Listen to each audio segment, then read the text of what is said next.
Viktar and Aidan had little in life except each other. When hunger bit, Viktar gave his share. When cold crept in, Aidan pressed close. Viktar was the ground that kept Aidan standing. Aidan was the fire that kept Viktar moving. The noble who ruled those lands imposed high taxes on the locals, so their family was drowning in debt as their father became too weak to work. When the nobles' enforcers came to collect the taxes, they refused to leave empty-handed. The old man collapsed under their boots, coughing blood into the snow. Viktar begged for mercy, but Aidan, reckless and furious, acted instead.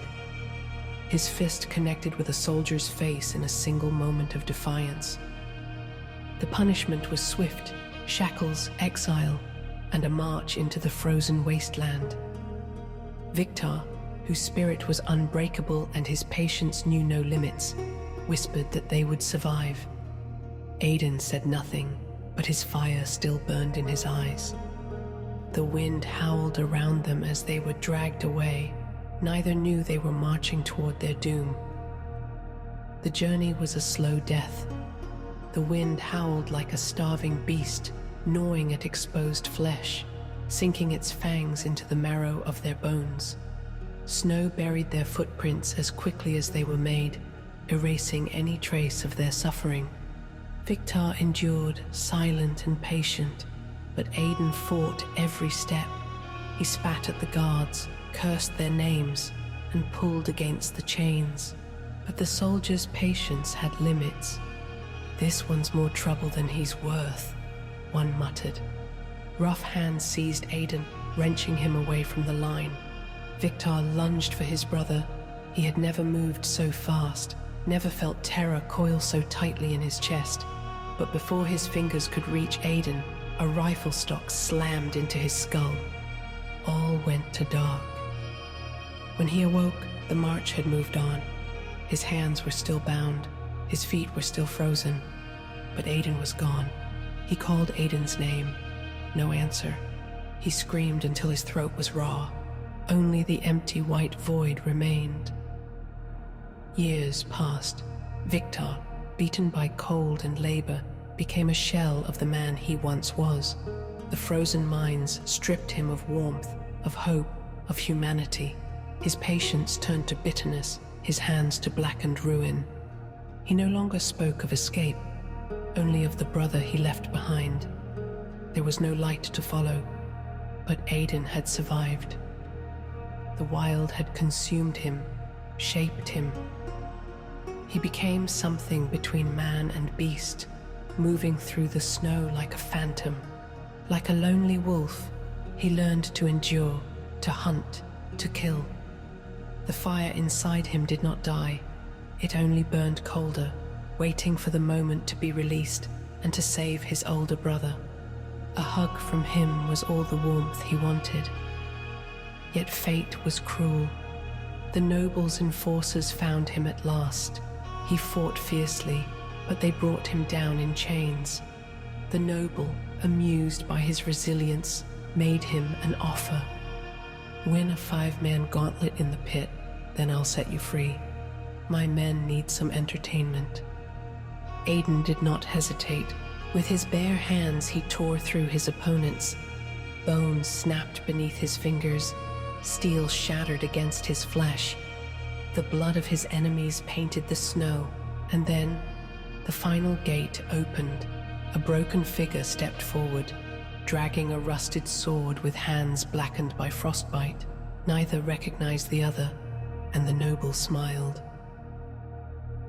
Viktar attacked with the fury of a man who had lost everything, consumed by madness. Aidan saw the torment in Viktar's eyes, and the realization struck him like an avalanche. He looked to the noble's seat and saw the smug satisfaction in his grin. The fire inside Aidan dimmed, but in its place came something deeper, a quiet understanding, a final act of love. He did not fight back. He took every strike, every blow, every slash from the broken sword. Rusted steel carved into his skin. Viktar, lost to rage, did not stop. He could not stop. Each strike stole another piece of his soul until he was drowning in darkness. Aidan fell to his knees. His breath came ragged.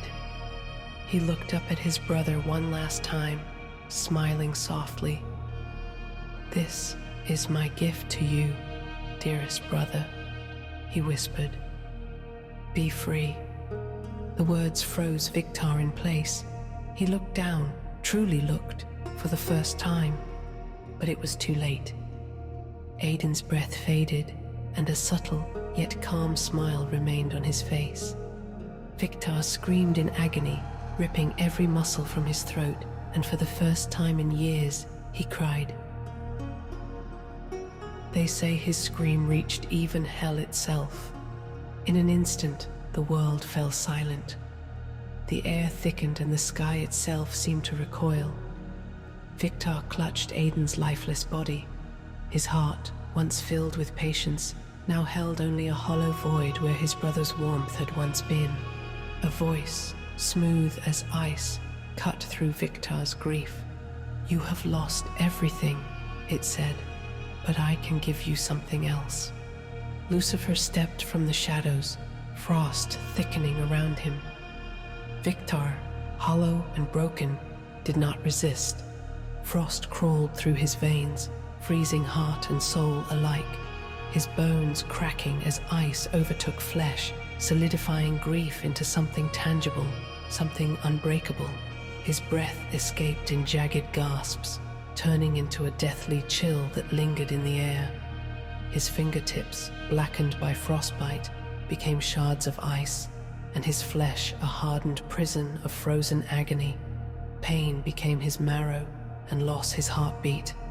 And then, from the body of his fallen brother, a shadow stirred. A wolf, its form twisting between mist and darkness, stepped forth. Aidan's spirit, bound not by love but by grief, by guilt, by the unrelenting torment of a soul shackled beyond death. Its hollow eyes met Viktar's, but there was no warmth, no comfort, only the reflection of most pure sorrow. The camp stood frozen, locked in a deathless winter. Viktar rose among them, no longer a man, but a force of the storm itself. And so the brothers wandered, one of frost, the other of shadow, forever bound, lost to the cold.